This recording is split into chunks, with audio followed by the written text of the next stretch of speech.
పూర్ణిమ prince లో కళ్యాణం కమనీయం సేల్స్ ప్రతి 15,000 కొనుగోలుపై ఒక గోల్డ్ కాయిన్ ఉచితం. హాయ్ సార్, నమస్తే. నమస్కారం సార్. సార్, ఇంటర్వ్యూ స్టార్ట్ చేసే ముందు ఒక 12-13 సంవత్సరాల నుంచి మీరు ఎదురైతే ఒక చిన్న మూమెంట్ షేర్ చేసుకోవాలనుకుంటా ఉన్నాను. అది షేర్ చేసుకొని మనం ఇంటర్వ్యూలోకి వెళ్దాం. Please 2013 love marriage sir. మీదా? ఓకే. ఆ, ఇంట్లో ఒక చాప, ఒక దిండు, ఒక ప్లేటు, గ్యాస్ కూడా లేదు. దీంతో నా సంసారం మొదలైంది. ఆ టైంలో నాకు ఉన్న ఒకే ఒక్క బలం ఏంటంటే మీ షాక్ సినిమాలో మధురం మధురం అనే సాంగ్. అంటే ఒక జంట బతకడానికి ఆ జంట కలిసి ఉంటే చాలు, ఇంకేం అవసరం లేదు అనిపించేంత గొప్ప పాట. గుడ్.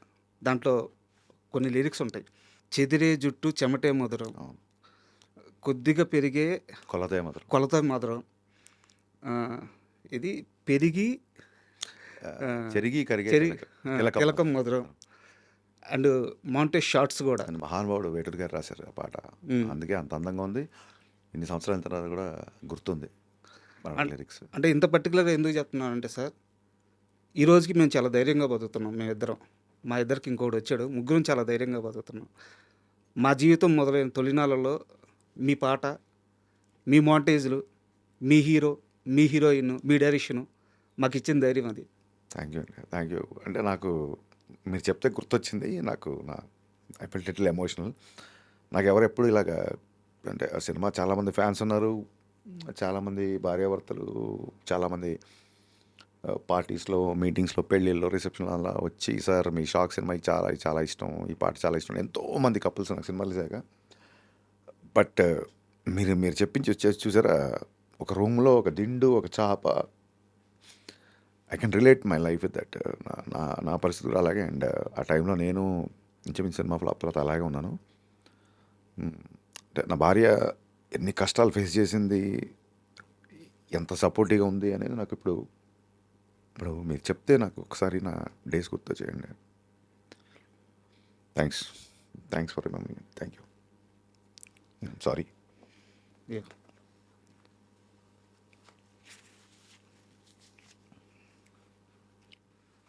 Ready sir. మా చాలా ఉస్తాద్ భగత్ సింగ్ అనేది 2.5 గంటలు ప్రేక్షకుల్ని ఎంటర్టైన్ చేసే సినిమా. మీరు ఇలాగా ఎంత ఎమోషన్తో స్టార్ట్ చేస్తే ఇంట్లో చేయడం కష్టంగా ఉంటుంది సార్. డైరెక్ట్గా సినిమా విషయంకి వెళ్ళిపోదాం. ఉస్తాద్ భగత్ సింగ్, మీ ఉస్తాద్ ఎవరు ఇండస్ట్రీలో? అంటే మీ గురువు, మీ టీచరు, మీ బలం? నా ఎవ్రీథింగ్. అంటే గురువు, టీచర్, బలం, నా ఇన్స్పిరేషన్, నా అన్న, నా దైవం.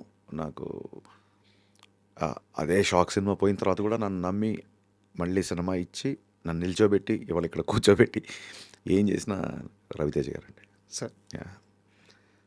మనకు ఉస్తాదు సంబంధించి ఆరా సాంగ్ ఒకటి రిలీజ్ చేశారు. అవును. పవన్ కళ్యాణ్ గారి ఆరాని తొలిసారి హరీష్ శంకర్ చూసిన క్షణం ఏంటి?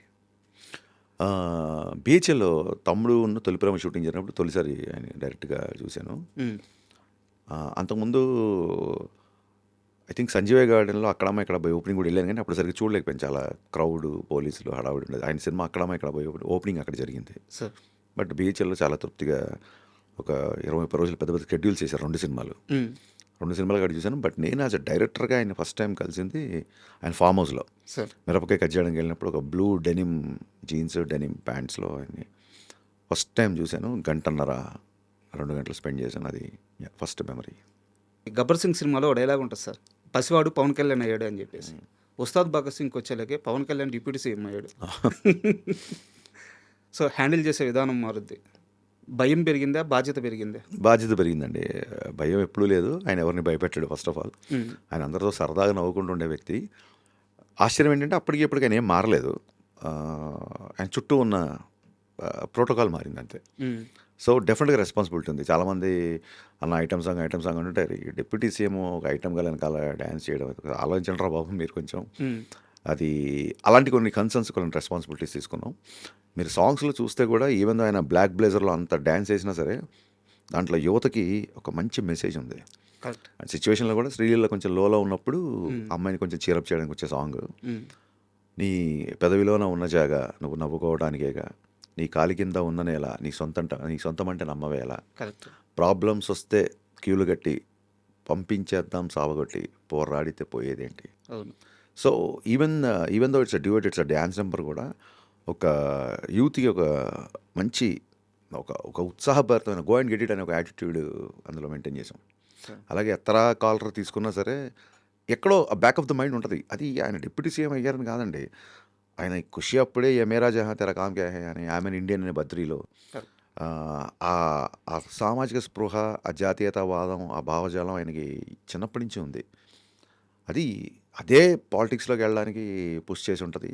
అలాగే జరిగింది. బట్ సినిమాలో ఇలాంటి కైండ్ ఆఫ్ సాంగ్స్ నేను ఏదో కొత్తగా పెట్టానట్లేదు. That suits for him. Sir ఆయన నుంచి ఏదైనా చెబితే వినాలనుకుంటాం. అందుకే ఆ 2 సాంగ్స్, ఇది మాస్ నెంబర్ అయినా, అది డాన్స్ నెంబర్ అయినా, రెండిట్లలో కూడా మీరు అందులో కూడా చాలా ఇన్స్పిరేషన్ ఉంటుంది. తుపాకీలో తూటాల రెడీగా నువ్వు ఉండాలా, ధనాధన పేల్చి తుప్పు రేగొట్టే టైం వస్తే ధనాధన పేలాల, సార్ కోట మీద జెండాల పొగరే నీలో ఉండాలా. ఏదైనా సరే ఒక యూత్ దాన్ని ఏమంటారు, ఒక ఉత్సాహంతో ముందుకి ఉరకలు వేసేలాగా ఒక శ్రీశ్రీ, నేను ఇందాక చెప్పాను ఇంటర్వ్యూలో, శ్రీశ్రీ పద్యానికి, శ్రీశ్రీ వాక్యానికి స్వాగ్తో ఉన్న ఒక ప్యాంటు షర్ట్ వేసి దానికి ఒక మనిషి రూపం దాలిస్తే దట్ ఈస్ పవన్ కళ్యాణ్. బా అండ్ మనం కన్వర్జేషన్ తెలియకుండానే లిరిక్స్ మీదకి వెళ్ళిపోతుంది కాబట్టి నా దగ్గర ఇంకో స్పెషల్ క్వశ్చన్ ఉంది సార్. చెప్పండి. మీ సినిమా టైటిల్స్ కార్డ్స్ పడేటప్పుడు ఒక షాక్ తప్పించి మిగతా అన్ని సినిమాలు చాలా వరకు ఫస్ట్ ఆ టైటిల్ కార్డ్స్లో ఫస్ట్ పడేది లిరిక్స్. అవునండి. అవును. ప్రతి సినిమా, అవును. అవును. ఏ సినిమాకి అలా వేయరు. అవును. ఎందుకు అంత ప్రత్యేకంగా లిరిక్ రైటర్స్కి మాత్రమే అంత మొదటి స్థానం ఇస్తున్నారు? ఏం లేదండి, నాకు సరస్వతి ఉన్నవాళ్ళు ఎవరైనా సరే నేను సాష్టాంగ నమస్కారం చేసి మోకరు వెళ్తాను. అందులోనూ నాకు చిన్నప్పటి నుంచి నాన్నగారు తెలుగు టీచర్ అవడం వల్ల చిన్న పుస్తకాలు, సాహిత్యం టచ్ ఉంది. నా ఆఫీస్లో నా పూజ గదికి ఒక పక్క ఇళయరాజా గారు, ఒక పక్క వేటూరు గారు ఉంటారు. అంటే దేవుళ్ళు డైరెక్ట్గా మనతో ఇంటరాక్ట్ అవ్వలేక సంగీతం రూపంలో రాజా గారిని, సాహిత్యం రూపంలో వేటూరు గారిని మనకు పంపించారనేది నా ప్రగాఢ నమ్మకం. నేను అదే ఇల్యూజన్లో ఉంటాను, నేను అదే ట్రాన్స్లో ఉంటాను. సార్ అదే నన్ను ముందుకు తీసుకెళ్తుంటుంది. అదే నాకు అంటే ఇప్పుడు మీరు అన్నారు సార్, షాక్ సినిమా లిరిక్స్తో మీ యొక్క దాంపత్యం స్టార్ట్ అయింది అని. అలాగ నాకు నేను ఎప్పుడు లోలో ఉన్నా, లేదా ఎప్పుడు నాకు ఎనర్జీ అవసరమైనా నాకు ఏదో రూపంలో చూడండి, ఒక భగవద్గీత తీస్తే ఒక శ్లోకం మనని గైడ్ చేస్తుంది అంటారు చూసారా, అలాగే ఏదైనా పాట పెడితే నాకు వేటూరు గారు గైడ్ చేస్తారు నన్ను. మీరు నమ్మరు, దెర్ ఆర్ వెరీ అంటే నేను అసిస్టెంట్ డైరెక్టర్ ఉన్నప్పటి నుంచి, it's not because I don't like to cell sympathy stories, because మనమేం స్వాతంత్ర సమయంలో పాల్గొనలేదు. నేను డైరెక్టర్ అవ్వాలని, కమర్షియల్ సినిమాలు తీయాలని, నేను పేరు సంపాదించాలని వచ్చాను. కాబట్టి మన కష్టాలు, మన స్ట్రగుల్స్, మన పిటి స్టోరీస్ అంత వాల్యూ ఉంటుందని నేను అనుకోను. బేసిక్గా మనం దేశ సేవలో పాల్గొని లాఠీ దెబ్బలు తిని జైలుకి వెళ్తే దాన్ని త్యాగం అంటారు తప్ప, నేను 2 రోజులు తినలేదు, 3 రోజులు పడుకోలేవని నేను చెప్పుంటాను ఇమెచ్యూర్గా. బట్ ఇవన్నీ అయింది నువ్వు డైరెక్టర్ అవ్వడానికి, నువ్వు ఏదో సైంటిస్ట్ అవ్వడానికో దేశానికి ఏదో ఉపయోగపడమని కాదు. So I don't believe that. But having said that, ఎప్పుడన్నా లోలో ఉన్నప్పుడు నాకు వేటూరు గారి సాహిత్యం చాలా రకాలుగా, అంటే మా ఊపిరి నిప్పుల ఉప్పెన, మా ఊహల కత్తుల వంతెన, మా దెబ్బకు దిక్కులు పిక్కటిల్లిపోయే రంపంపం, ఆ లైన్స్, అందులోనే నేడేరా నీకు నేస్తము రేపే లేదు, నిన్నంటే నిండు సున్నరా రానే రాదు. చిన్నప్పటి నుంచి ఇలాంటి బాగా వినడం మూలంగా, తెలుగు మీడియం స్టూడెంట్ అవ్వడం మూలంగా నాకు ఎస్పెషల్లీ మాటలంటే నేను రాయగలుగుతాను, కానీ లిరిక్స్ రాసేవాళ్ళంటే నాకు చాలా గౌరవం. అందుకు లిరిసిస్టుల పేర్లు నాకు ఇప్పుడు ముందుంటాయి. Super sir. అండ్ ఈ 2425 కారు ఫ్యాంటసీ అని సార్ మీకు? ఏం లేదండి, బిహెచ్ఎల్ శ్రీనివాస్ గారు కానీ నేను థియేటర్ చేసినప్పుడు నాకు ఒక సన్నిహితుడు, నాకంటే చాలా పెద్ద, నాకు గైడ్ లాగా ఉండేవాళ్ళు. మిరపకాయ సినిమా బిఫోర్ ఆయన కొత్త కారు కొనుక్కుంటే ఆయన పాత కారు నాకు అమ్మేశారు. దాని నెంబర్ 2425. సో అది ఉన్నప్పటి నుంచి అన్నీ అలాగా నేను ఆ కార్లో నరేషన్కి వెళ్ళినప్పుడు ఓకే అవ్వడం, ఆ కార్లో బయటికి వెళ్ళినప్పుడు సినిమాలు బ్లాక్ బాస్టర్ రిపోర్ట్ రావడం, ఇవన్నీ ఇప్పుడు మా ఫ్యాన్స్కి చెప్తే అన్న ఆ కార్ ఎక్కడ తీసుకొచ్చాయని అంటారేమో. సో అప్పటి నుంచి ఇంకా 2425 స్టార్ట్ అయింది. గబ్బర్ సింగ్లో కూడా నాకు తెలియకుండా మా కోడేటర్ బాబీ సార్ బండికి, సార్ బైక్కి ఆ నెంబర్ వేసేసాడు. సినిమా ఇండస్ట్రీ హిట్ అవడంతో ఇంకా మా డైరెక్షన్ డిపార్ట్మెంట్ తీసుకున్న కాల్, అది నాది కాదు. అదే చాలా సినిమాల్లో గమనించాను. ఉస్తాద్లో కూడా అదే ఉంటుంది. అవును సార్. ఇప్పుడు ఉస్తాద్ విషయానికి వస్తే, మామూలుగా పవన్ కళ్యాణ్ గారి సినిమాలు అంటే ఆయనకున్న ఫ్యాంటసీ ప్రకారం, లేకుంటే ఆయనకున్న ఇష్టం ప్రకారం తుపాకులు, రకరకాల గన్స్ కనిపించడం సర్వసాధారణం. ఉస్తాద్లో కొత్తగా యారో కనిపిస్తుంది అండి. అవునండి. బాణం అనేది ఐ థింక్ నాకు తెలిసి అంటే దాన్ని ఏమంటారు, కథని సపోర్ట్ చేసే దీంట్లో అంటే ఒక ట్రైబల్ కుర్రాడు చిన్నప్పటి నుంచి ఆ, భగత్ సింగ్ యొక్క సిద్ధాంతాలని భావజాలని వంట పట్టుకొని ధైర్యంగా పెరిగిన కుర్రాడు. భగత్ సింగ్ అంటేనే కారణం ధైర్యం. సార్ భగత్ సింగ్ అంటే మనకు గుర్తొచ్చే ధైర్యం. కరెక్ట్. సో ఆ క్యారెక్టర్ ఉస్తాద్ భగత్ సింగ్ క్యారెక్టర్ కాబట్టి, ట్రైబల్ కుర్రాడు కాబట్టి బాణంతో చిన్న లింక్ ఉంటుంది. ఏదో మామూలు కాస్ట్యూమ్లా పెట్టలేదు. అవును. ఫంక్షన్ సార్, మీ fans, cult fans, sir fans, Pavan Kalyan గారి ఫ్యాన్స్ అందరూ ఫంక్షన్ కోసం చాలా ఈగర్గా వెయిట్ చేస్తున్నారు. రేపు ఫంక్షన్ ఏ స్థాయిలో ఉండబోతుంది? మీరు అంటే అంత ఫ్యాన్స్ అందరూ ఊహించుకునే స్థాయిలోనే ఉంటుంది. బట్ టు బి ఫ్రాంక్, నేను సినిమా ప్రీపోన్ చేయడం మూలంగా అసలు ఫంక్షన్ ఏర్పాట్లు ఏంటి, అవి ఏంటి, ఎలా జరుగుతుంది ఏంటి అస్సలు ఐడియా లేదు. కంప్లీట్ పోస్ట్ ప్రొడక్షన్ పనిలో, ప్రమోషన్లో ఉండడంతో నిజంగా ఐడియా లేదు. పోలీస్ గ్రౌండ్లో జరుగుతుంది ఫంక్షన్. అద్భుతంగా ఉంటుంది డెఫినెట్గా. సార్ ఒక కంటెంట్ పరంగా ఒక క్వశ్చన్.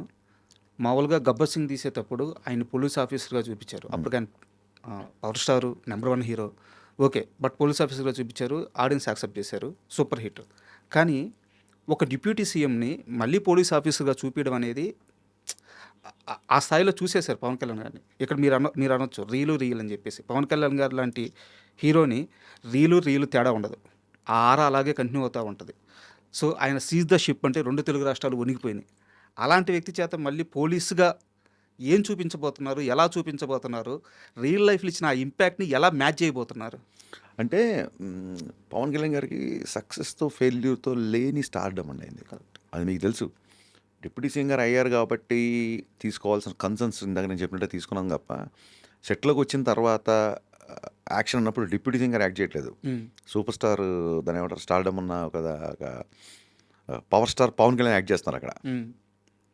సో ఆయన ఒక నటుడిగా ఆయన ప్రస్థానం స్టార్ట్ అయింది కాబట్టి సెట్లోకి వచ్చినప్పుడు నటుడుగానే ఉంటారు. ఇంక ఇప్పుడు మనం ఈ డైలాగ్ డిప్యూటీ సింగర్ చెప్తే బాగుంటుందా బాగోదా, లేకపోతే డిప్యూటీ సింగర్ జీన్స్ వేసుకోవచ్చా, డిప్యూటీ సింగర్ ఇలాగ టోపీ పెట్టుకోవచ్చా, ఇన్ని ఆలోచిస్తే సినిమా తీసుకెళ్ళాం. అండ్ బయట ఉన్న ఇమేజ్ని మ్యాచ్ చేయడం అనేది, సినిమా అంటే ఆయనకు ఓన్లీ సినిమాలు నచ్చిన వాళ్ళు ఉంటారు. బయట ఆయనకి అశేషంగా సినిమాలకు సంబంధం లేకుండా ఆయన ప్రేమించే వ్యక్తులు ఉన్నారు. అంతే కదా? కరెక్ట్. ఓన్లీ ఆయన అభిమానించే వాళ్ళే అంటే ఆయన ఎప్పుడో పదవుల్లోకి వెళ్ళిపోయేవాళ్ళు. ఆయన కష్టపడి 10 సంవత్సరాలు స్ట్రగుల్ అయ్యి ప్రజల హృదయాలను గెలుచుకున్నారు కాబట్టి ఇంకా ఆ ఇమేజ్ని మళ్ళీ దాన్ని తీసుకొచ్చి సినిమాలో పెడదాం అండ్ ఇన్ఫ్యాక్ట్ ఆయన ఇష్టపడరు.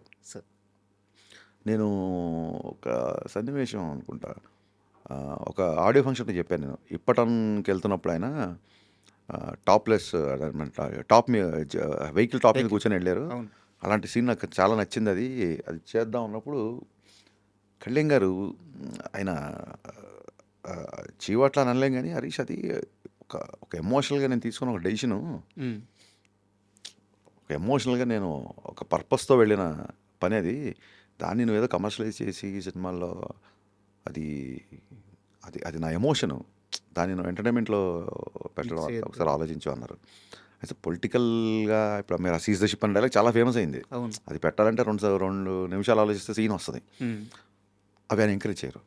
పాలిటిక్స్ వేరు, సినిమాలు వేరు. ఆ రెండింటి మధ్య గీతని భగవద్గీత అంటారు చూసారా, మా టీజర్లో ఉంటూ అలా గీశారు ఆయన. ఈ పంచెస్ మొన్న అంటే ఒక 1 వీక్ బ్యాక్ కోనా వెంకట గారిని నేను ఇంటర్వ్యూ చేశాను సార్. అదే చైర్లో కూర్చున్నారు కోనా వెంకట గారు. ఆయన ఇంటర్వ్యూ మొత్తం మీద 3 సార్లు ప్రస్తావించారు మీ పేరు. పంచ్ లైన్లు, ఆ పంచ్ లైన్లు పవర్ఫుల్గా ప్యాలేటట్టు 1 లైనర్స్ రాయాలంటే హరీష్ తర్వాతే. ఇదే మాట 3 సార్లు అన్నారు ఆయన ఇంటర్వ్యూ మొత్తం మీద. అది టాలెంట్ అనొచ్చా, లేకుంటే అవలేలుగా మీకు అబ్బిన కళ అనొచ్చా, ఎలా చూడొచ్చు? ముందుగా ఆయన అన్నాడు కాబట్టి అది ఆయన అభిమానం అనొచ్చు. ఫస్ట్ ఆయన దగ్గర మేము పనిచేశాను కాబట్టి డెఫినెట్గా నేను గురూజీ అని పిలుస్తాను. సో తన శిష్యుడి గురించి తను గర్వంగా ఫీల్ అయిన సందర్భం నాకు చాలా ఆనందంగా ఉంది. చెప్పాను చిన్నప్పటి నుంచి పుస్తకాలన్నా అక్షరాన్ని నమ్ముకున్నాం, ఆస్తులు కాదు. సో మేబీ అమ్మ అలా పలుకుతుంటుందేమో అంతే. రామయ్య వాస్తవయ్య సినిమాలో కూడా ఒక లిరిక్ ఉంటుంది, నిప్పుకైనా తుప్పు పడితే కడిగి పారి పండగ చేసుకో అని చెప్పేసి ఒక లైన్ ఉంటుంది. అవునండి, మీలో నాకు నచ్చేది అదే. Thank you sir. అంటే శ్రీమణి రాశాడు లైన్.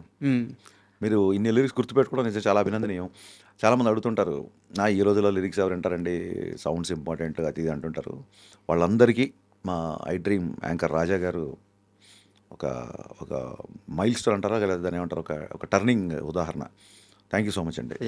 భాష పట్ల, లిరిక్స్ పట్ల మీరు మీరు బ్లాక్ బస్టర్ అయిన సినిమా కాకుండా మీరు ఈ లిరిక్స్ కూడా గుర్తుపెట్టుకున్నారంటే నిజంగా అభినందనీయం. Thank you. సార్ పర్టికులర్గా నేను ఈ లైన్ ప్రస్తావించడానికి కారణం ఏంటంటే, మీరు మాట్లాడాల్సిన దగ్గర మాట్లాడతారు, పేలాల్సిన దగ్గర గన్నులాగా పేలుతారు. అలాగే క్షమాపణ చెప్పాల్సి వస్తే అంతే క్లీన్గా, అంతే నీట్గా క్షమాపణ చెప్తారు.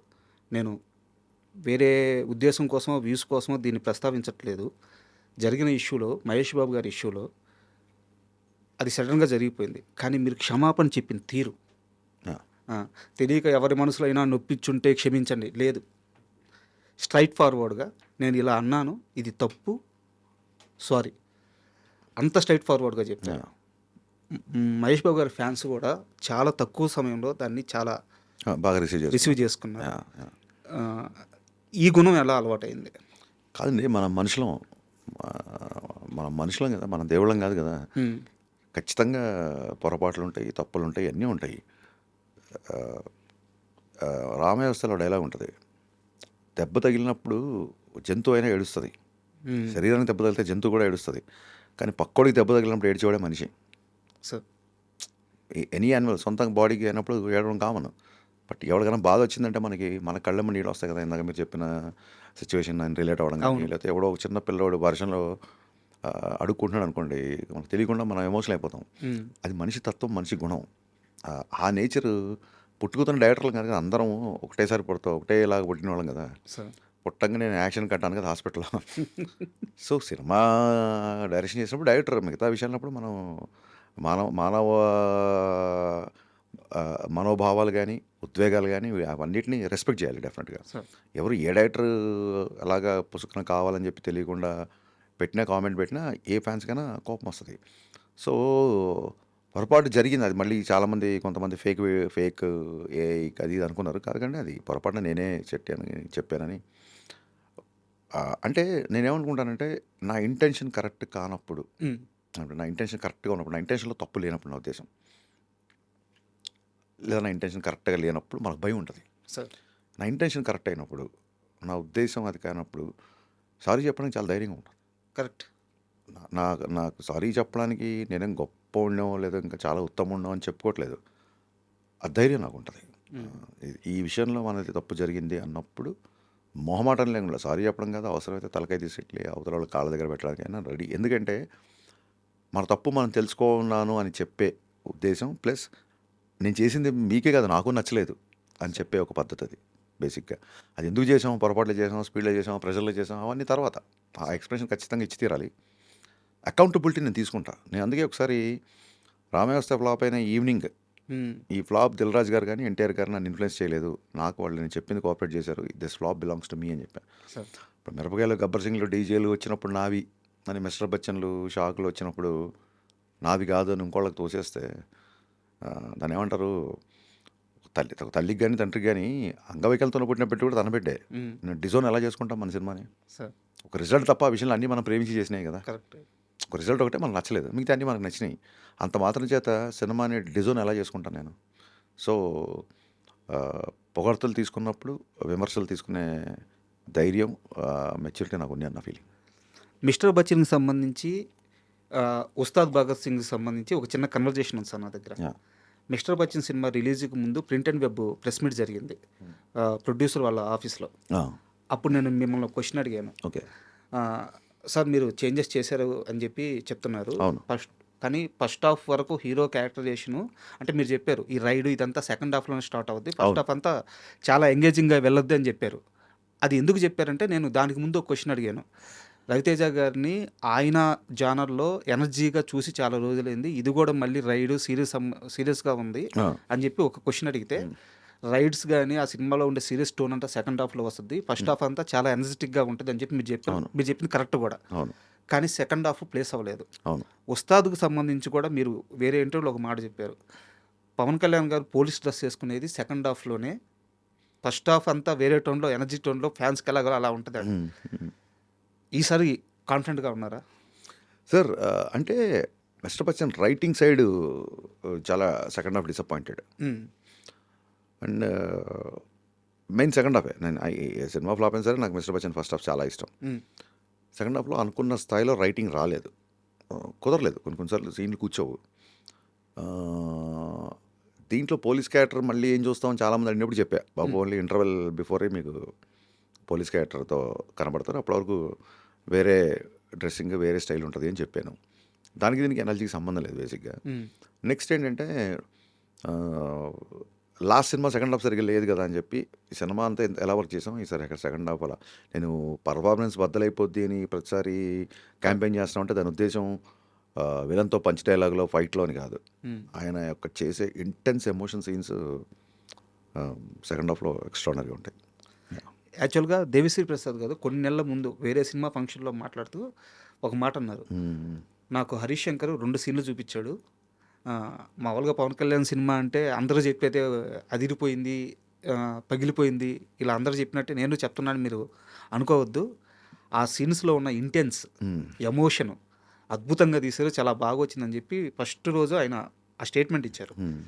మీకు అప్పటికి సినిమా మీద అంటే ఓపెన్గా చెప్తున్నాను, ఈ ప్రాజెక్ట్ మీద కాస్త నెగిటివ్ ఉండింది. ఎందుకంటే ఇది పోలీసోడు రీమేక్ అనుకోని భ్రమలో కొంతమంది ఉండి అవును. ఒక రకమైన నెగిటివ్ ఉండింది. మొట్టమొదటిసారి దాన్ని తీసేసిన వ్యక్తి దేవిశ్రీ ప్రసాద్. మీరు చూసారు ఆ వీడియో అది? చూశాను చూశాను. తర్వాత చాలామంది ఫ్యాన్స్కి నమ్మకం వచ్చింది. తర్వాత ఇంకా ఎలాగో ప్రమోషన్ వీడియోస్ అన్నీ స్టార్ట్ అయిన తర్వాత మొత్తం మారిపోయింది. ఈరోజు భయంకరమైన బజ్ వచ్చేసింది. అవును. సో బట్ దేవిశ్రీ ప్రసాద్ మధ్యలో అందుబాటులోకి రాకపోవడం లోటుగా భావిస్తున్నారా? దేనికి అందుబాటులోకి రాకపోవడం? నిన్న సాంగ్ కూడా దేవిశ్రీ ప్రసాదే కదా. బీజేఎం అవునండి. మా టైం లెస్ మ్యాచ్ లేదు. నేను హైదరాబాద్లో ఉండి చేయాల్సిన పరిస్థితి. అది లోటుగా భావిస్తున్నారా? నేను హైదరాబాద్లో ఉండి చేయాల్సిన పరిస్థితి. ఓకే. ఎందుకంటే ప్రీపోన్ చేసాం కాబట్టి దేవిశ్రీ ప్రసాద్ గారు చెన్నైలో చేస్తారు, తమన్ ఇక్కడ చేస్తారు. ఓకే, తమన్ గారు చేస్తున్నారు. సో ఆ వర్క్ ఫుల్గా అవ్వలేదు. దేవిశ్రీ ప్రసాద్ గారు ఫస్ట్ నుంచి లాస్ట్ వరకు ఒక నోట్స్ లాగా ప్రిపేర్ చేసుకున్నారు. అందుకే ఆల్మోస్ట్ ఆయన మైండ్లో బ్యాక్గ్రౌండ్స్ గారు అయిపోయింది. అంటే ఒకసారి స్క్రిప్ట్ రాసిన తర్వాత మన మైండ్లో ఏం చేస్తాం తెలిసినప్పుడు సినిమా ఆఫ్ ద వర్క్ అయిపోయింది అంటారు. అలా ఒక మ్యూజిక్ డైరెక్టర్ సినిమా చూసిన తర్వాత తనకి ఎక్కడెక్కడ తను ఆల్రెడీ ఉన్న సాంగ్స్ ఎక్కడ ప్లేస్ చేయాలి, ఎక్కడ ఏ టౌన్లో వస్తాయి, ఎక్కడ వైలిన్లు వస్తాయి, ఎక్కడ కోరస్లు వస్తాయి అని చెప్పి తన మైండ్లో అయిపోయింది వర్క్. ఆ తర్వాత ఆయన టైం లైన్ మేము మ్యాచ్ చేయలేకపోయాం కాబట్టి తమన్ దగ్గరికి వెళ్ళాల్సి వచ్చింది. అది ఆయనకి క్లియర్గా ఎక్స్ప్లెయిన్ చేసి సంగీతం దేవిశ్రీ ప్రసాద్, బ్యాక్గ్రౌండ్ స్కోర్ తమన్, వాళ్ళిద్దరు మ్యూజిక్ డైరెక్టర్ కంటే కూడా నాకు చాలా బెస్ట్ ఫ్రెండ్స్. హరీష్ చాలా ప్రెషర్లో ఉన్నాడు ఈసారి ప్రీపోన్ అయిన సినిమా, మనం సపోర్ట్ చేయాలని చెప్పి వాళ్ళిద్దరూ నాకు కుడి భుజం ఎడమ భుజాలను నిలబడ్డారు కాబట్టి చాలా గర్వంగా ఉంది. మేము చెన్నై వెళ్ళినప్పుడు అందరం కలిసి సినిమాలకు వెళ్తాం. అవునా? నేను తమన్తో పనిచేసినప్పుడు దేవిశ్రీ ప్రసాద్ గారు, నేను దేవిశ్రీ ప్రసాద్ దగ్గరికి వచ్చినప్పుడు తమన్కి ఫోన్ చేసి, బాబు ఇంకా కీబోర్డ్ అన్ని కట్టేయండి పలానా టైం కల్లా సెకండ్ షో ఇక్కడ పెలాజియో అని ఒకటి ఉంటుంది మల్టీప్లెక్స్. చాలాసార్లు తమన్ టీము దేవిశ్రీ ప్రసాద్ టీం కలిసి మేము సినిమాలకు వెళ్ళడం, డిన్నర్కి వెళ్ళడం. చెన్నైకి వెళ్తే అదొక మ్యూజికల్ నైట్స్లా ఉంటుంది మాకు. చాలా అండ్ తమన్ కూడా మ్యూజిక్ డైరెక్టర్ రాకుండా దేవిశ్రీ ప్రసాద్కి బొమ్మరిల్లుకి దానికి కీబోర్డ్ ప్లేయర్గా వర్క్ చేశాడు. Thaman respects Devi Sri Prasad lot. And Devi Sri Prasad కూడా మనకు ఇంటర్వ్యూలో అనిరుద్ధ్ మ్యూజిక్ గురించి, తమన్ ఓజీ మ్యూజిక్ గురించి చాలా గొప్పగా చెప్పాడు సార్. అండ్ రామ్ గోపాల్ వర్మ గారిది ఇంటర్వ్యూలో ఒకసారి ఒక మాట అంటాడు, అది సినిమాలో ఉందో లేదో నాకు తెలియదు కానీ, ఎన్నిసార్లు కొట్టినా చావని పావురా నువ్వు అని. ఆ మాట హరీష్ శంకర్కి వర్తిస్తుంది. అంటే బహుశా వాళ్ళ తాలూకు ఎక్స్పీరియన్స్, వాళ్ళ తాలూకు దెబ్బలు అంత అంటే మరీ అంటే ఎనాలజీ కరెక్ట్ అన్ని సందర్భాలు సూట్ అవ్వదు. బేసిక్గా ఒక పావుని ఎందుకు అన్నిసార్లు కొడతామంటే హాని చేస్తాను. నేను ఎంటర్టైన్ చేసేవాడిని, నాకు పాలు పోస్తారు. బట్ దెబ్బలు తగిలినాయి కదా మీకు?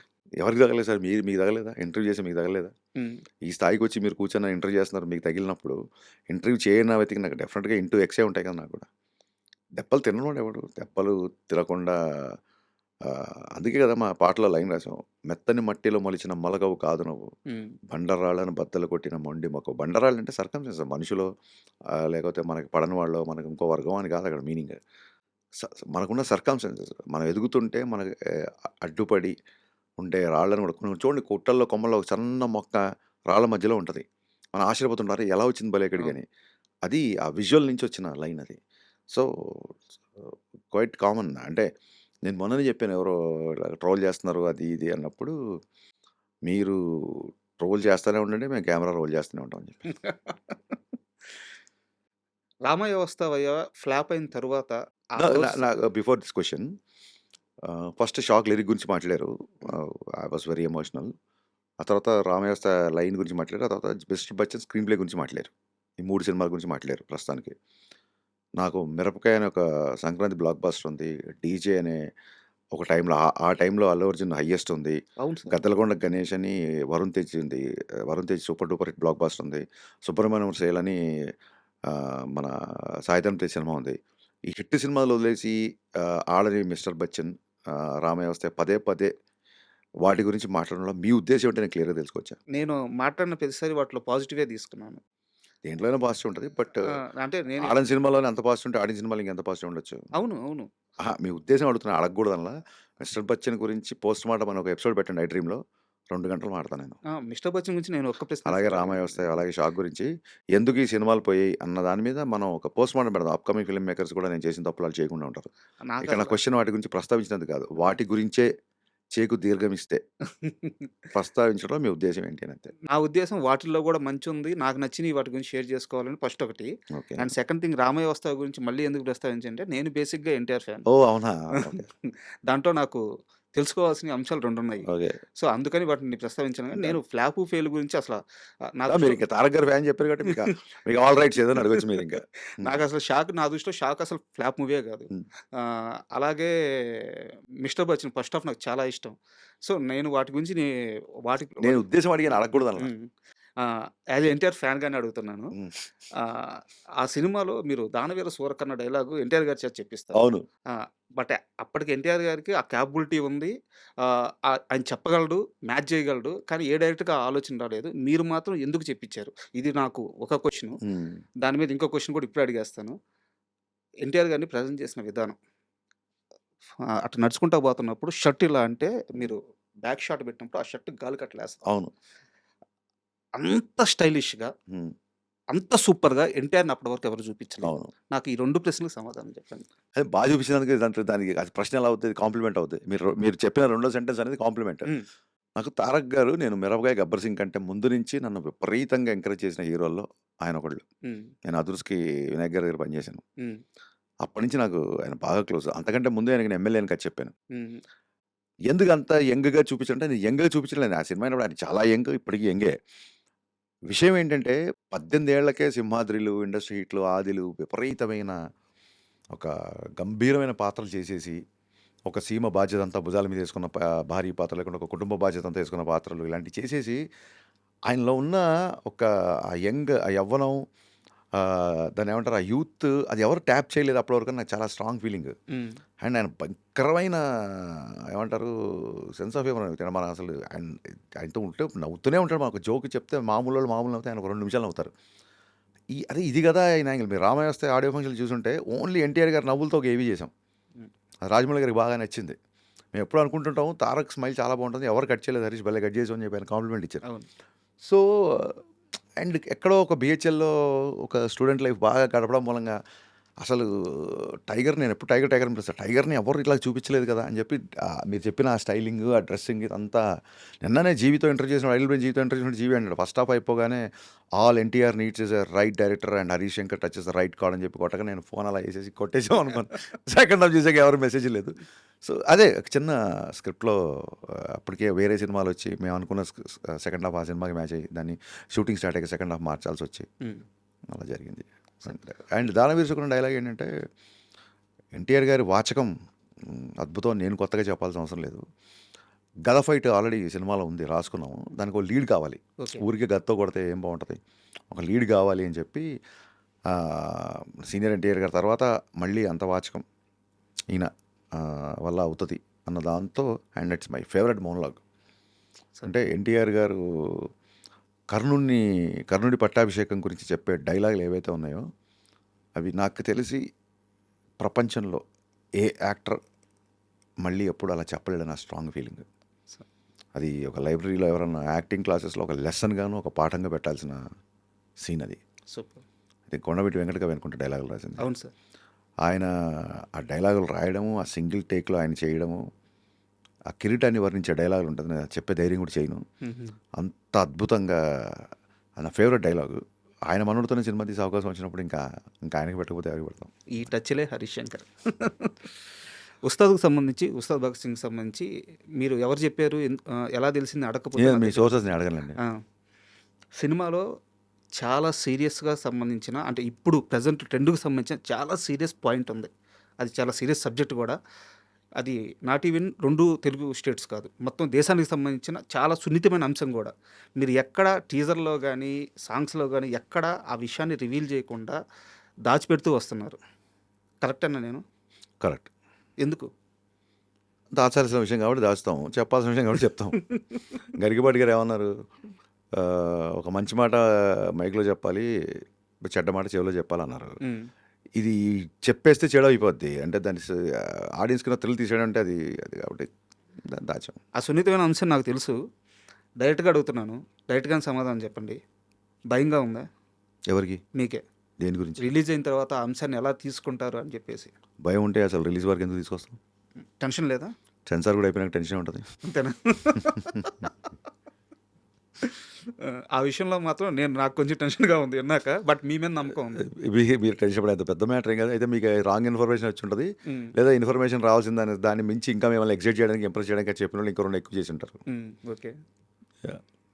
అండ్ మొత్తం షూటింగ్‌లో సార్ అంటే మళ్ళీ అనుకునేదే ఆయన కొంచెం పవన్ కళ్యాణ్ గారు పాలిటిక్స్‌కి వెళ్ళిపోయి కొంచెం సినిమా పక్కకొచ్చేసి 'ఓజీ' లాంటి హిట్ కొట్టినా సరే ఈ మొత్తం ప్రాసెస్‌లో ఏదో ఒక రోజు విపరీతమైన ఎగ్జైట్ అయిన డే ఉంటది కదా ఆయనకి. హరీష్ భలే ఉందబ్బా ఇది. ఆ మూమెంట్ చెప్పండి సార్. నేను చెప్తే అతిగా ఉంటుందండి. అండ్ ఆయన 2 రోజులకు ఒకసారి ఎగ్జైట్ అయ్యేవాళ్ళు అలాగా. అవునా? Yeah. హ్మ్.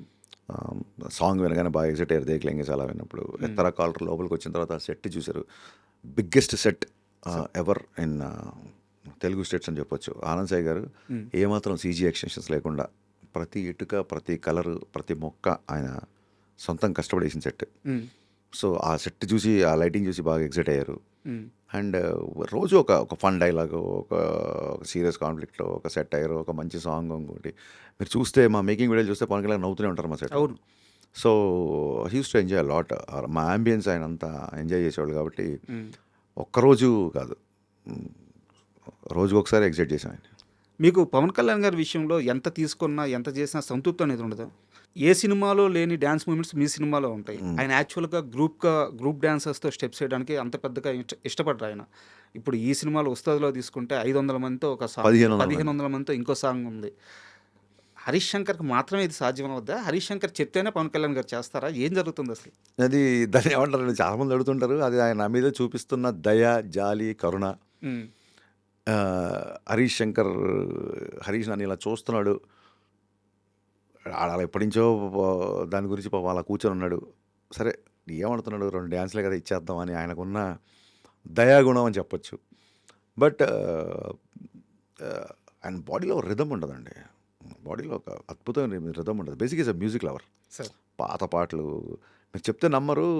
సెట్లో ఆయన వినే పాటలు బ్లాక్ అండ్ వైట్, ఘంటసాల పాటలు, సావిత్రి గారి పాటలు వింటారు. ఓకే. అలా అని చెప్పి మోడర్న్ థింగ్స్ తెలియని కాదు. అసలు English songs, Hindi songs start చేసింది ఆయన సినిమాలో. ఆ ట్రెండే అయింది కదా. మ్యూజిక్ మీద ఆయనకున్న లవ్ అనొచ్చా, నాలెడ్జ్ అనొచ్చా, అది అనంతం. సార్ అందుకే నేను ఆయన దగ్గర ఒక ట్యూన్ తీసుకెళ్ళేటప్పుడు ఇది ఓకే అవుద్దా అని టెన్షన్ నాకు ఉండదు. ఎందుకంటే సహజంగా నాకు మ్యూజిక్ అంటే ఒక టేస్ట్ ఉంటుంది. నాకు ఒక పాట నచ్చింది, ఖచ్చితంగా ఆయనకు నచ్చుతుంది. ఆయనకి 2 సినిమాలు చేసి ఇప్పుడు 9 పాటల్లో, గబ్బర్ సింగ్లో 5, ఇందులో 4 పాటల్లో ఏ ట్యూన్ ఆయన రిజెక్ట్ చేయలేదు ఎప్పటివరకు. మన అన్ని బ్లాక్ బస్టర్ సాంగ్స్ మావి. సో ఆ రిథమ్ని ట్యాప్ చేయాలి అనే సంకల్పం నాకు చాలా గట్టిగా ఉంటుంది. సార్ సో ఆయన ఒక స్టెప్ చేయగానే ఆనంద్ సాయి గారు వచ్చి, వాళ్ళిద్దరు చాలా సన్నిహితులు, ఎన్ని రోజులైంది నువ్వు డ్యాన్స్ చేసి అని అన్నారు. అంటే నేను చేయడం కదా, అతను మేనిఫెస్ట్ చేసాడు ఆల్రెడీ. నీతో సెట్ వేయించాడు, ఇతను డ్యాన్స్ చేస్తున్నాడు, ఆయన ఊహించేస్తున్నాడు ఆల్రెడీ. హరీష్ మేనిఫెస్టేషన్ తాలూకు ఎనర్జీ ఇది అని చాలా తేలిగ్గా ఆయన కష్టాన్ని కూడా నా అకౌంట్లో ఇచ్చాడు ఆయన. సో దానికి ఆయనకి జన్మతః రుణపడి ఉంటాను నేను. అండ్ మీరు ఒకసారి మాట్లాడుతూ ఈ ప్రమోషన్స్లో మాట్లాడుతూ మాకు గబ్బర్ సింగ్ ముందు పవన్ కళ్యాణ్ గారికి సరైన అంటే దాని ముందు సరైన హిట్ లేదు, కొన్ని సినిమాలు డిసప్పాయింట్ చేశాను. సో మేము ఇంకా టెన్షన్ పడితే అప్పుడే టెన్షన్ పడాలి, ఇప్పుడు మాకు ఓజీ ఉంది. అవును. బట్ ఇక్కడ ఒక చిన్న తేడా గమనించారు. అప్పుడు ఆకలితో ఉన్నారు. ఏం దొరికినా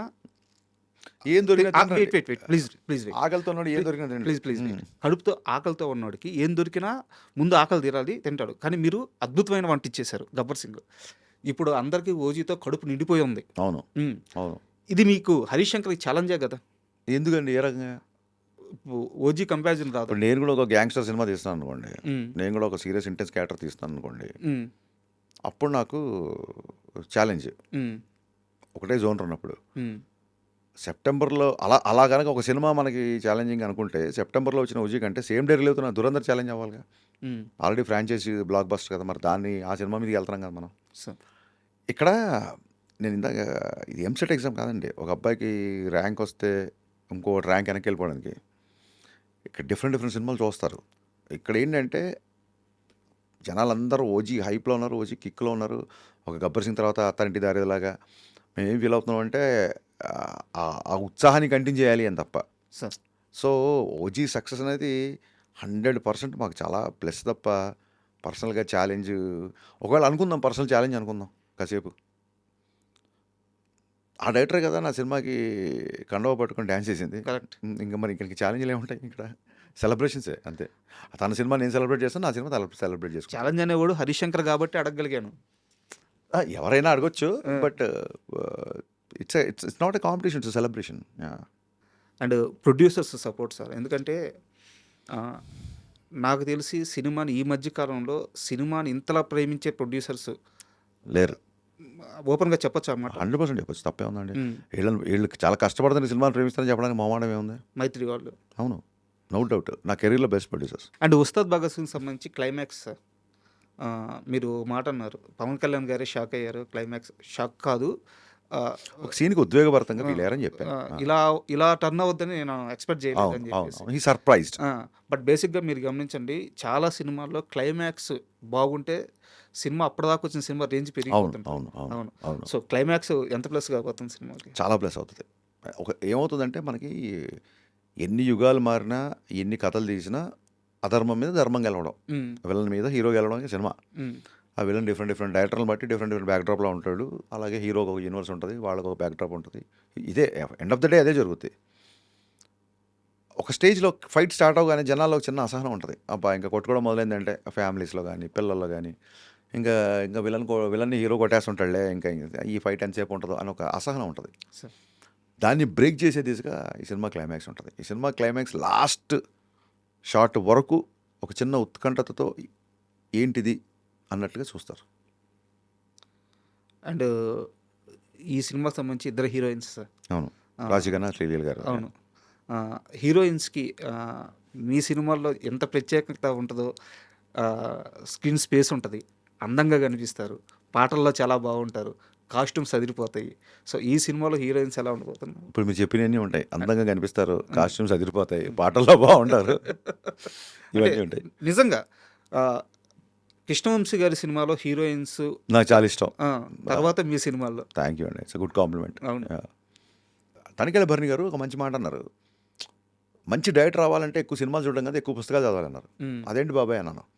సినిమా చూసినప్పుడు ఒక వర్షంలో తడుస్తున్న అమ్మాయిని చూసినప్పుడు నువ్వు అమ్మాయి వైట్ సల్వార్లో ఉంటే వైట్ శారీ, లేకపోతే వైట్ సల్వార్ అంటే వైట్ సల్వార్, లేకపోతే బ్లూ అయితే బ్లూ, పింక్ అయితే బ్లూ, నీకు విజువల్ ఫిక్స్ అవుతాయి. అదే నువ్వు ఒక ఎండమూరి గారు నవలు చదువుతున్నప్పుడు మీరు చదువుతున్నాడు, అమ్మాయి ఒక వర్షంలో తడుచుకుంటూ వస్తున్నప్పుడు నీ ఇమాజినేషన్ వేరు ఉంటుంది. అమ్మాయి ఆటోలో రావచ్చు, అమ్మాయి శారీలో రావచ్చు, అమ్మాయి ఉత్తినే గొడుగు కోసం ఇబ్బంది పడుతూ రావచ్చు, నీకు ఒక విజువలేషన్ వస్తుంది. ఈ విజువలేషన్ డెవలప్ అవ్వాలంటే యూ హ్యావ్ టు రీడ్. నేను ఆస్పైరింగ్ ఫిల్మ్ మేకర్స్కి ఇప్పుడు చెప్పేది అదే, మీరు ఎంత చదివితే అంత గొప్ప దర్శకులు అవుతారు, ఎంత చూస్తే అంత అవుతాం అనుకొని కొరియన్ డ్రామాల దగ్గర నుంచి మడతట్టేసి ఇంటర్నెట్లో జీబీలు డౌన్లోడ్ చేసేసి మీ చుట్టుపక్కల కాలనీ వాళ్ళు కూడా వైఫై కూడా రాకుండా వాళ్ళ వాట్సాప్ కూడా పనిచేయకుండా మొత్తం జీబీ మనమే లాగేసి మన ఇంట్లో పెట్టేసి, దయచేసి అది కాకుండా ఆర్ఎల్స్ దాంతోపాటు రీడ్ అలాట్. క్రిస్టఫర్ నోలన్ ఇంత పెద్ద ఫిల్మ్ మేకర్, కొన్ని సినిమాలు అసలు అర్థమే కావు.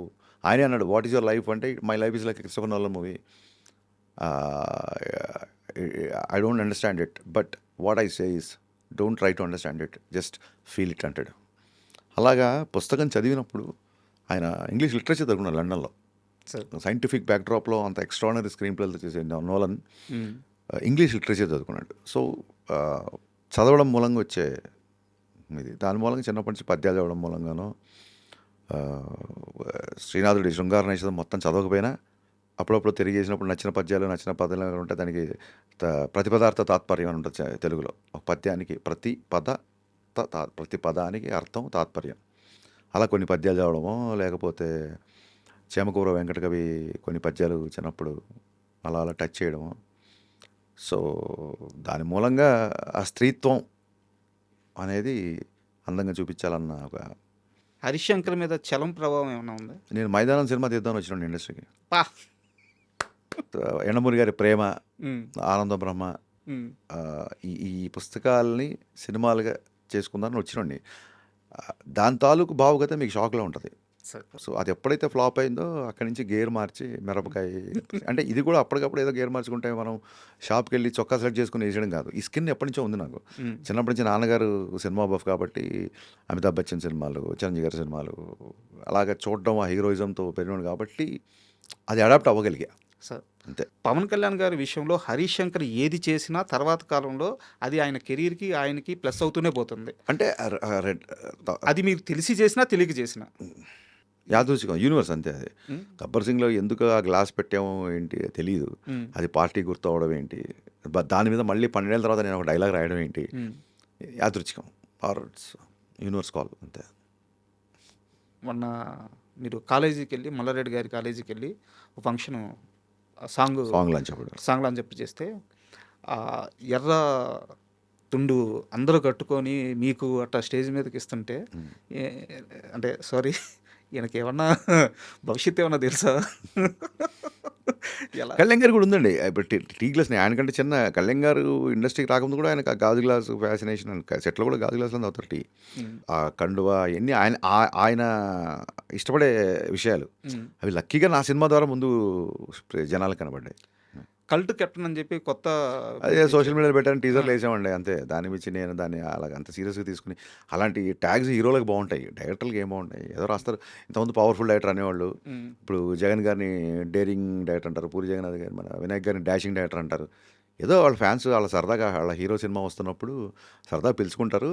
మా marketing Nizam teaser first time వెళ్తుంది కదా వేద్దాం అని చెప్పి వేసాను తప్ప దాన్ని భుజాల మీద వేసుకొని దాన్ని సీరియస్గానే తీసుకొని దాన్ని ఒక బిరుదులాగా తగిలించుకోవడం అవన్నీ లేవండి. బట్ ట్యాగ్ మోయడానికి ఒక పవర్ ఉండాలి సార్.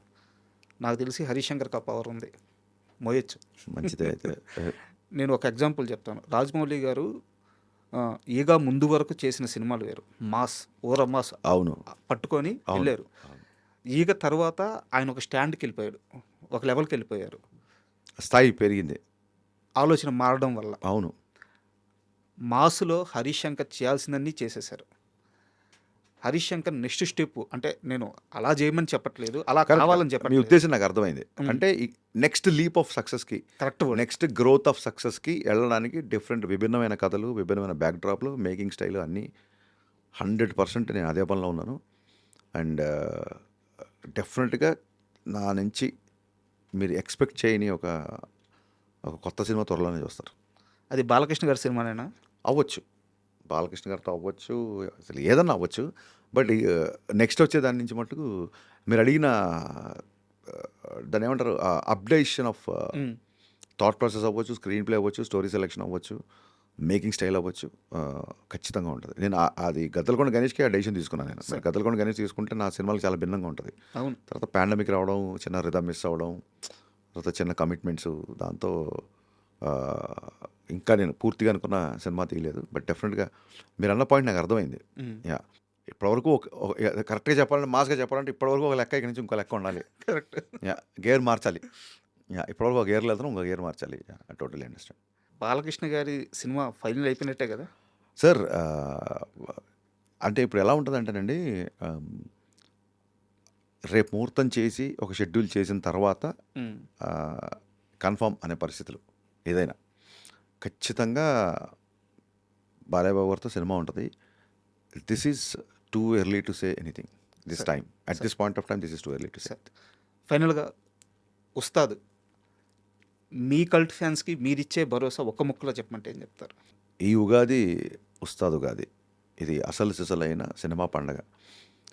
ఒక్క ఫ్యాన్సే కాదు, మొత్తం ఆబాల గోపాలం ఫ్యామిలీతో అందరు కలిసి ఉగాది పండుగలకి ఊళ్ళకి వెళ్ళిన వాళ్ళు, అమ్మమ్మ వాళ్ళ ఇంటికి వెళ్ళిన వాళ్ళు, నాన్నమ్మ వాళ్ళ ఇంటికి వెళ్ళిన మావయ్య ఇంటికి వెళ్ళిన వాళ్ళు, మేనత్ ఇంటికి వెళ్ళిన వాళ్ళు, అక్కల దగ్గరికి వెళ్ళిన వాళ్ళు, చెల్లెళ్ళ దగ్గరికి వెళ్ళిన వాళ్ళు అందరూ కలిసి ఒక సినిమాకి వెళ్దాం అంటే ఆ సినిమానే ఉస్తాద్. ఎందుకంటే దీనికి సెన్సార్ కూడా యూబై ఇచ్చింది. ఫ్యాన్స్ హడావుడి, ఫ్యాన్స్ మళ్ళీ మళ్ళీ ఎలాగో చూస్తారు, నాకు ఆ నమ్మకం ఉంది. నార్మల్ ఆడియన్స్కి, ఫ్యామిలీస్ కూడా ఒక్క సెకండ్ బోర్ కొట్టకుండా ఒక అద్భుతమైన డ్రామా, ఒక అద్భుతమైన కళ్యాణ్ ఎలా చూడాలనుకుంటున్నాం, ఇంతకాలం ఇలాంటి కళ్యాణ్ మనం మిస్ అయిపోయామా అనే ఫీలింగ్ మట్టుకు నేను తెప్పిస్తాను. Thank you sir. ఫైనల్గా ముందు ఇంటర్వ్యూ ముగించే ముందు మీకు థ్యాంక్స్ చెప్పాలి. 2-3 రోజుల నుంచి మీరు ఎంత బిజీలో ఉన్నారో నాకు తెలుసు. మేము పెట్టే ప్రతి మెసేజ్కి టెక్స్ట్కి రిప్లై ఇస్తున్నారు, వాయిస్కి వాయిస్ రిప్లై ఇస్తున్నారు, కాల్ లిఫ్ట్ చేస్తున్నారు. అంటే ఇంత బిజీలో ఉండి, ఇంత టెన్షన్లో ఉండి అవతల మనిషికి రెస్పాన్స్ ఇవ్వాలి అన్న ఆ సెన్సిబిలిటీకి నిజంగా చాలా నాకు యాంగ్జైటీ ఉంటుంది సార్. నాకు ఎవరైనా నా గురించి వెయిట్ చేస్తానంటే, నాకు ఇక్కడ 10 గంటలకు వెయిట్ చేస్తాను, ఇప్పుడు 9 గంటలకు రెడీ అవుతున్నా సరే నాకు టెన్షన్ ఉంటుంది. అవతల వ్యక్తి మనం తిట్టుకోకూడదు అనేది. అండ్ ఇందాక చెప్పినట్టు షూటింగ్లో మాత్రమే నేను డైరెక్టర్ని. ఇప్పుడు మిగతా అన్ని విషయాలు అన్నీ సమానంగానే ఉండాలి కదా. మీ టైం అయినా, నా టైం అయినా, ఎవరి టైం అయినా ఉంటాయి కదా.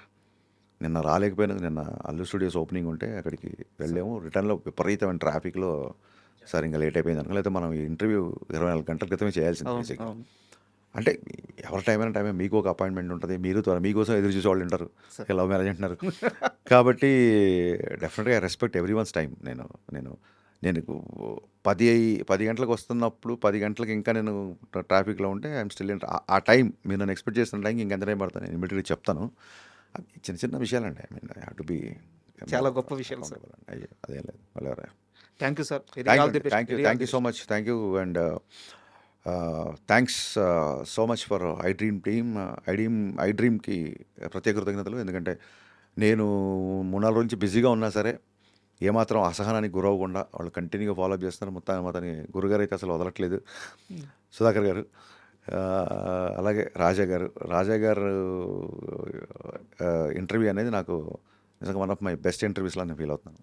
దయచేసి నాకు మీరు ఎంత త్వరగా ఇంటర్వ్యూ నాకు ఇస్తే నేను త్వరగా ఈ సోషల్ మీడియాలో పోస్ట్ చేద్దామన్న ఉత్సాహం నాకు చాలా రోజుల తర్వాత వచ్చింది.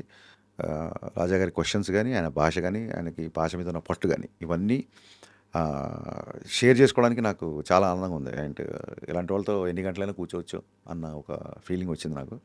సో థ్యాంక్ యూ అండి. Thank you everyone. తెలుగు ప్రేక్షకులందరికీ ఈసారి పండగ ఉస్తాద్ భగత్ సింగ్తో స్టార్ట్ అవబోతుంది. ఈసారి పండగే కాదు, ఈసారి నూతన సంవత్సరం, తెలుగువారి సంవత్సరం. ఉగాదికి ఉస్తాద్ వస్తున్నాడు. దయచేసి బొట్టు పెట్టి మరీ మీ ఇంట్లోకి స్వాగతించండి. అట్ ది సేమ్ టైం మీరు కూడా ఇంట్లోంచి బయటకు వచ్చి థియేటర్లోకి వచ్చి సినిమా చూడండి. Thank you so much.